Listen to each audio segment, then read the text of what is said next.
Kuna kitu kimetokea ambacho mimi sikijui. Niambie. Hujasikia. Shupiwa alikuwepo hapa.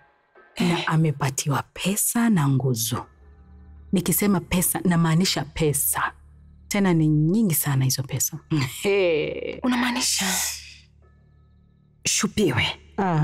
Nguzo amempa pesa nyingi. Tena mbele yako wewe. Kwa macho yangu. Yaani ungemuona Shupiwe alivyokuwa anacheza.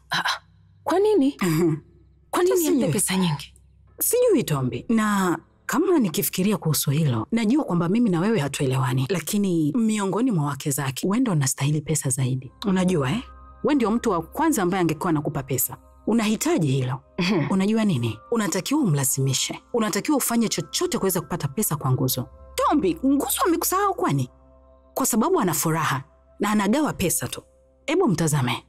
Badala ya yeye kukupa wewe ambaye haufanyi kazi na wala haufanyi chochote, anatakiwa kuja kwako kwanza.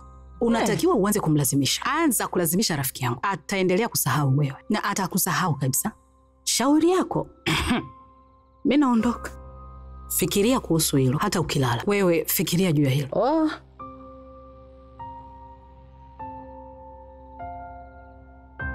Naonekana nipo sawa kwako. Naonekana hivyo. Usingenipuuza mimi hata kidogo. Mimi sipo sawa kabisa kwenye hili Justin. Sawa. Sipo sawa kabisa. Lakini ona, mimi ni mtu mzima sasa na maisha lazima yaendelee.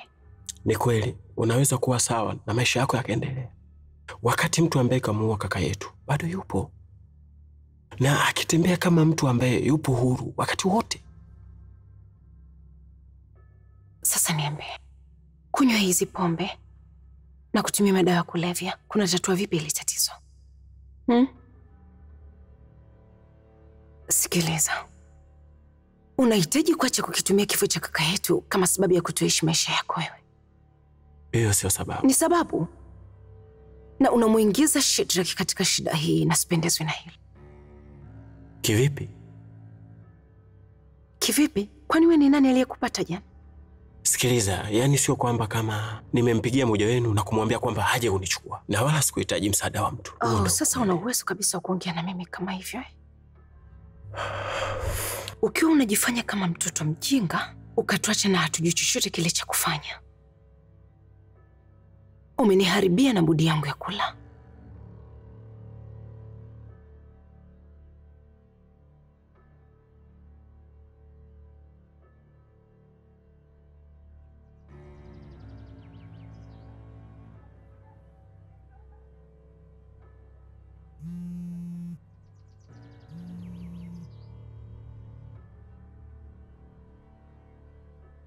Ndio, halo?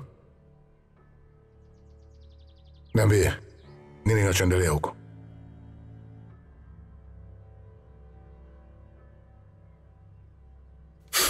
Vizuri. Nilijua tu tunafanya mambo mazuri.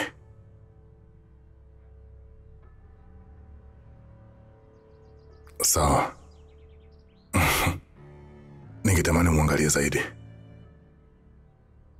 Ambe mnisikilize. Kumbuka, wewe ndo macho yangu na masikio yangu huko. Sawa? Vizuri. Tutawasiliana. Ni bora ufanye kila kitu kama nilivyokuelekeza ufanye. Ndio, madam. Na tafadhali, sitaki kusikia hadithi zozote zile kusoa hapana, mpaka sasa hivi sijavuka boda. Sitaki kusikia hilo. Umenielewa? Kila kitu kimekwisha hapo na kuahidi. Unaahidi? Kila kitu nimemaliza. Shika na hii. Na nimekutumia wewe kitu kwenye simu yako. Nadhani umepata ujumbe. Hii nzuri, hii inatosha kabisa kupiga metro. Kuna zaidi zilipotoka hizo, kama utafanya kazi nzuri sana. Sasa mamangu, kwa nini unakifanya hichi kitu kama vile mtoto yani? Usiulize maswali mengi, wewe fanya tu kama ninavyokuambia, kwa sababu hapa mimi ndo bosi, sio wewe ndo bosi wangu. Fanya ninachokisema. Haya, nenda kwenye gari lako.